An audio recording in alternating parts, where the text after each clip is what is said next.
Buckle up for this one, folks, because it's going to be long and it's going to be intense. And there was basically a grooming factory running out of Florida, disguised as a rehab for children. So I have yet to see anybody talk about this FBI tip about Growing Together, Inc. If you've read Virginia's book, there's an entire chapter about Growing Together. But before we talk about Growing Together, we have to talk about what inspired Growing Together, Straight Inc. Now, anybody familiar with this documentary, the program, knows that there are those troubled teen, like basically jails, horribly abusive facilities where nobody's allowed to talk, they're not allowed to look at people in the eye. It's awful. Straight Inc. was basically the rehab version of that, but somehow worse. It was started in 1976 by real estate developers Joseph Zappala, along with other super real estate tycoon Mel Sambler and his wife Betty. Basically, they instilled this system that kids could never actually succeed in, and they were tormented not only by the counselors, but by their peers. Now, the reason Straight Inc. was so different than any other facility for troubled teens is they would go home at night with other parents of other children. So they were not allowed to see their parents. They couldn't have any contact with their parents,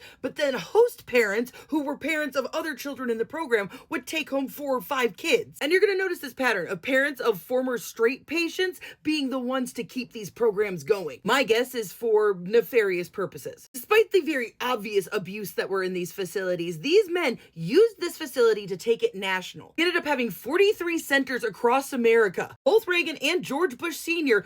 sung the praises of this place, with George Bush Sr. even doing a commercial for it. In 1988, each donated $125,000 to Bush's campaign, and despite no political experience, Bush nominated them to be ambassadors to Australia and to Spain. Now, 2 psychiatrists who helped design these methods both left Straight Inc. in the 80s. They left and made their own carbon copy program, with one of them in 1985 being charged with falsely imprisoning teenagers in Kentucky. Growing Together has always claimed they started in 1987, when 2 of Ross's top assistants from Life started growing together in Lake Worth. Except I looked up the paperwork, and it was actually started in 1985, the same year that those charges were brought in Kentucky. So here's where the eyebrows really start to get raised, because the 2 assistants are listed in there, but the other 3 men here all just so happened to be partners at the same law firm. Now, there was tons of turnover at the board of directors in this place over the years, but Bruce Daniels stayed on as president for a very long time because, once again, his son was in the program. The people who were consistently running this place was bankers, real estate agents, people that have no medical or clinical experience. And this program not only brainwashed the children involved, but also the parents. Parents were conditioned not to ask questions about their children, and children were not allowed to talk about who their foster parents were, what went on, none of it. It would also encourage these children to confess to things, and it was the only way they could graduate. So they would encourage kids to make up confessions, especially ones involving S abuse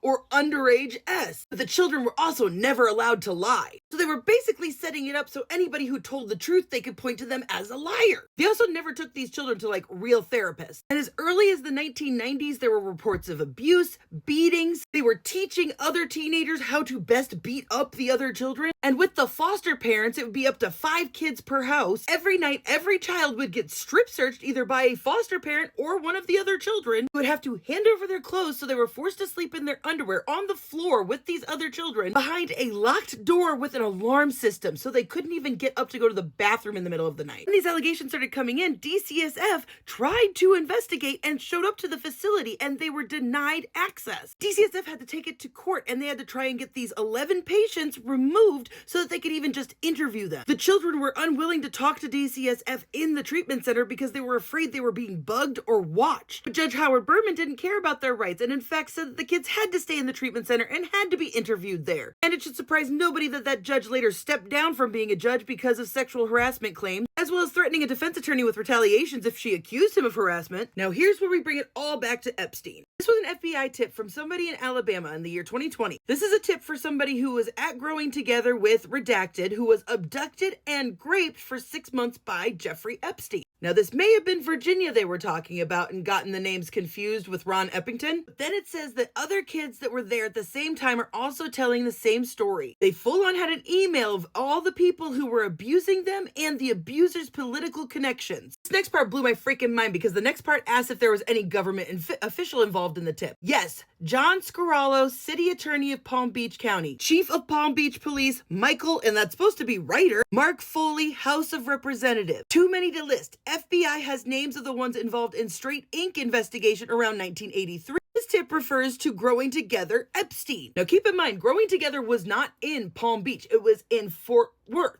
Michael Ryder was the chief of police during the Epstein saga in the 2000s. Mark Foley was a U.S. congressman from 1995 until 2006, whose whole thing was protecting children against exploitation, child PDF files, and then it was discovered that he was trying to get underage boys to send him naked pictures of themselves. He then became a real estate agent in Palm Beach, and oh yeah, he supported Donald Trump during his 2016 presidential election, appearing behind him at one of the rallies, yeah. He also played a huge role helping George W. Bush win the presidential election with the whole Hanging Chad's Florida recount. But if you're wanting to know why you know the name John Scarola, it's because you might know him better as Jack Scarola, a man representing 20 effing Epstein victims in their civil lawsuits. Jack Scarola was the one who was fighting in court to keep those kids from being interviewed. He was also the one who fought on behalf of Growing Together to keep those kids locked up in that place. Because before that court case, kids were allowed to leave off of their own free will if they did not want to be imprisoned there. He also defended the son of two Growing Together parents who went and robbed a fucking gun store. And in 1997, one of the patients of Growing Together finally told his father about the assault that he faced at the hands of 4 other grown boys in the homes of one of these foster parents. Now, I'm not going to go into all of the details because they are honestly horrific, but it involved these other 4 boys holding the other boy down,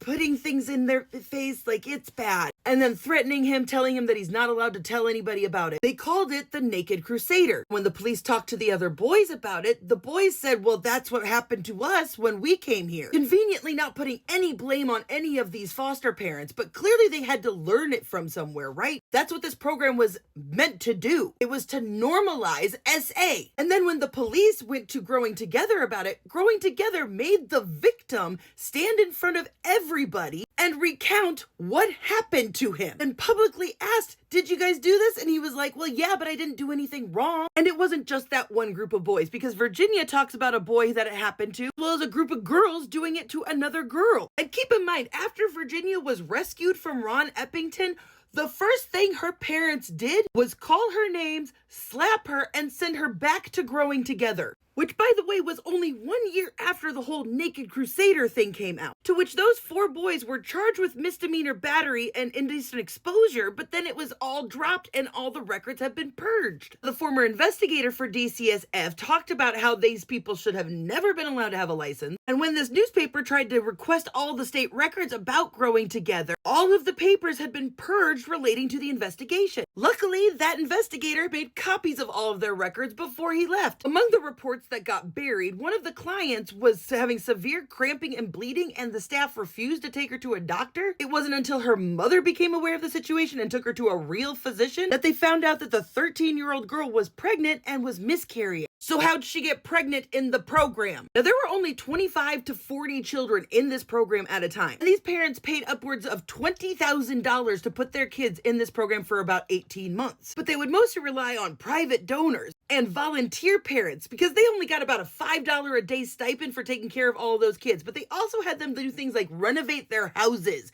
to house more children. Now, the DCSF investigator, their supervisors ended up having a private meeting with Growing Together and Jack Scarola. Despite everything in this DCSF, both of those superiors attended the licensing hearing and they were granted it. Now, I suspect that Growing Together was a hunting ground for Epstein and others like him, like Ron Eppington. But within the structure of Growing Together, there was a group of parents called themselves the restraining fathers who would hunt down kids that would run away. They just kidnapped them off the street. But if any of the kids or their parents would call DCF on Growing Together, it would not only punish all of the kids, a staff member would call the child who had called DCF and tell them they were punishing everybody until they told them that they were lying, and would send police to their houses every time somebody would run away from the program. Now, the word around West Palm Beach DCSF was that the political push to give these people their license came from the top. Then Governor Bob Martinez was 1 year away from becoming the nation's drug czar under HW. Powerful friends like West Palm Beach Mayor turned U.S. Representative Lois Frankel and Representative Mark Foley. By the way, not only did Straight Inc. change their name to Drug Free American Foundation, of which Jeb Bush was on the board of. 2006, Growing Together suddenly, without any warning to any of the parents, shut down. The director quit. Scarola saying, oh, it's the health insurance companies. They're not paying for the testing anymore for the kids. Money's been tight for years. Do we really think it's a coincidence that Growing Together Inc. was shut down permanently just a week before Epstein was arrested? Of course, this is all alleged in my own opinions, but I do believe that Growing Together was used to groom teenagers and find victims.